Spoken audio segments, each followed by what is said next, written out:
그러다 보니까 노화가 지연되고 면역력이 회복되고 암의 예방 효과까지 있다라고 하는 연구 결과들이 나오는 거예요.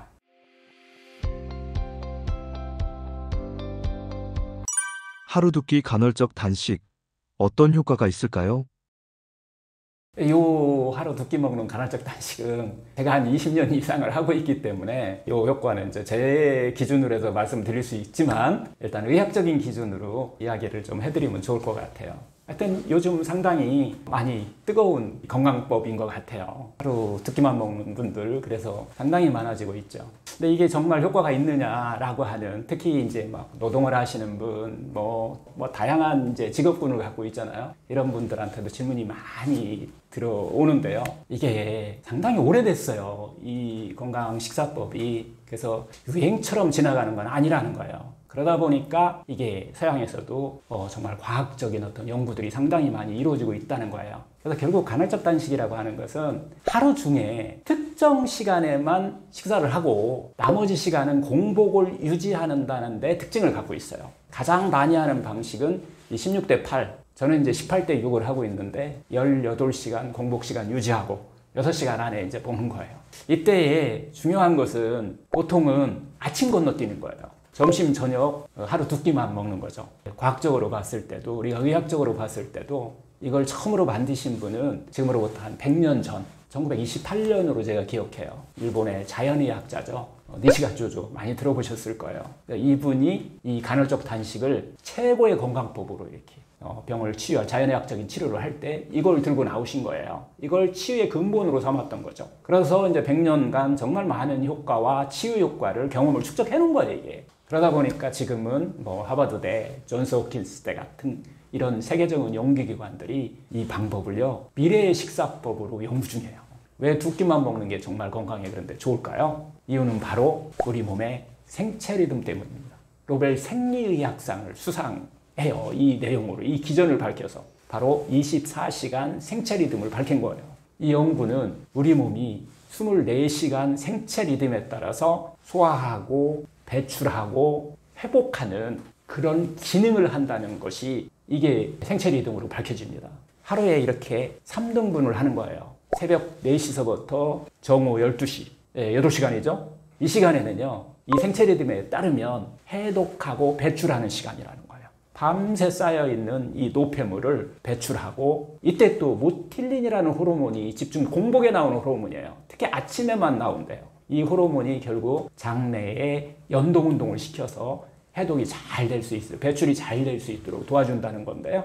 결국 간이나 신장, 림프계가 가장 활발히 해독작용을 일으키는 시간이에요. 이 시간에는 공복을 유지하는 것이 핵심이라는 거예요. 또 생체 리듬상에 정오 12시부터 저녁 8시, 이 시간에는요, 섭취하고 우리가 활동하는 시간이라는 거예요. 먹고 움직이고, 이때 소화 요소가 가장 활발하게 작용하고 있다는 거죠. 그 다음에 이제 저녁 8시부터 새벽 4시까지. 이것은 휴식, 회복, 복구하는 시간입니다. 그래서 위장이라든가 간, 이런 또 세포, 이런 것이 쉬어야 할 시간이죠. 잠자는 시간이잖아요. 그때 우리가 제일 조심해야 될 것은 늦은 야식이에요. 이것은 해독과 쉬는 것을 방해하는 거잖아요. 그래서 해독과 어떤 복구, 재생하는 거, 이런 것들을 다 망가뜨려 버린다는 겁니다. 결론적으로 간헐적 단식의 핵심은 공복의 어떤 시간, 이런 것들을 지키는 것이고요. 또 우리가 언제 먹느냐, 이런 생체 리듬을 맞게 먹느냐가 어떤 중요하다는 것이죠. 이 간헐적 단식에 그래서 이제 의학적인 효과가 한 4가지 정도로 또 이렇게 좀 밝혀지고 있는데요. 이 핵심은 공복 시간을 늘려서 소화기관이 쉴 수 있는 시간을 확보해 주면은 내 몸이 알아서 이렇게 치료해 준다는 이런 원리예요. 그러다 보니까 이 의학적으로도 4가지 정도의 효과가 보인다고 하는데, 첫 번째가 바로 세포 청소입니다. 자가 포식한다는 거예요. 오토파지 활동을 활발하게 해준다는 거죠. 이 오토파지 현상은요, 공복 12시간 정도면은, 그 이상만 되면은 세포가 스스로 청소를 시작한다는 거예요. 그래서 오래된 세포, 손상된 어떤 세포, 손상된 단백질, 우리 몸속에 있는 염증 물질, 이런 것도 제거해 준다는 거예요. 그러다 보니까 노화가 지연되고 면역력이 회복되고 암의 예방 효과까지 있다라고 하는 연구 결과들이 나오는 거예요. 이것도 마찬가지 의학적으로 일본의 요시노리 박사라고 그랬잖아요. 이 기전을 밝혀서 노벨 의학상을 탄 거예요. 두 번째가 인슐린의 저항성을 개선해 준다는 겁니다. 우리가 쉬지 않고 먹으면 혈당이 오르고 인슐린 저항이 생기잖아요. 당독소라고 그러는데, 그런데 공복이 길어지면은 인슐린 민감도가 향상되고 우리 몸속에 당독소가 제거되고 결국 당뇨, 대사증후군 뭐 이런 것들을 예방하는 이런 효과가 있다라고 하는 거고요. 세 번째는 내장 지방이 연소되고 체중이 감량된다는 거예요. 정말 체중이 이쁘게 감량됩니다. 아랫뱃살이 빠지고 S라인이 나오기도 해요. 그래서 공복이 길면은 몸이 지방을 에너지원으로 우리가 사용하게 되잖아요. 그래서 결국은 복부비만이라든가 또 지방간 같은 경우도 그렇고요. 중성지방 같은 것도 뭐 감소하는 이런 효과가 있다라고 하는 거고요. 네 번째는 염증 수치가 감소한다는 결과들이 나오고 있어요. 식사 횟수를 줄이게 되면은 만성 염증 유방 물질인 우리가 CRP라고 그러잖아요. 혈액 검사할 때 나타나는 이런 수치가 떨어질 수 있다는 겁니다. 그러면 염증 수치가 줄면은 결국 관절염이라든가 뭐 피부염, 뭐 만성 피로 같은 거에 상당히 도움이 된다는 거죠.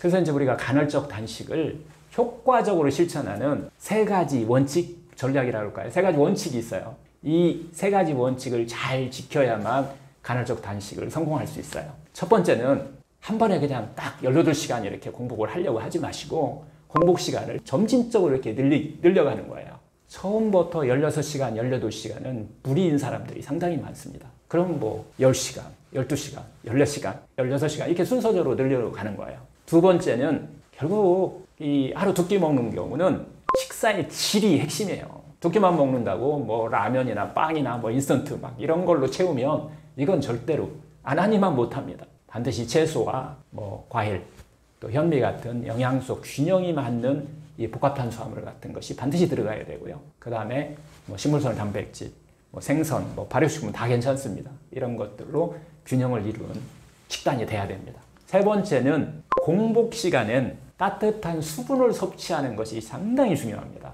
우리가요, 이런 좀 공복 시간 길게 하는 이런 뭐 단식도 마찬가지지만 이런 경우는 허기와 싸우게 되면은 거의 실패합니다.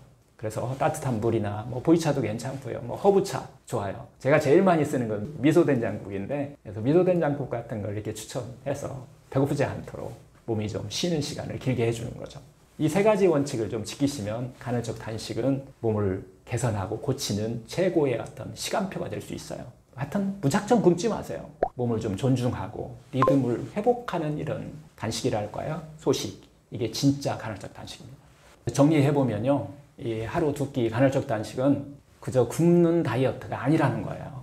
우리 몸이 비우는 시간, 어떤 정비하는 시간, 그리고 스스로 회복하는 시간을 주는 어떤 최고의 자연치유 식사법이라는 거죠. 지금부터 한번 실천 한번 해보시면 어떨까 싶습니다. 오늘 저녁에 한 끼는 좀 천천히 배고픔을 조금만 받아들이는 이런 연습들 한번, 그리고 또 공복 시간을 하루에 또 1시간 정도씩만 이렇게 늘려보는 이런 것들이 우리 몸을 회복하는 좋은 방법일 수 있다라고 하는 것이죠. 이렇게 하다 보면 내 몸은 어떻게 보면 스스로 회복하는 이런 습관이 들이게 된다는 거죠. 건강은 결국은 실천하는 데 있다라고 하는 거예요. 조금씩 한번 실천하는 이런 하루가 되기를 바랍니다.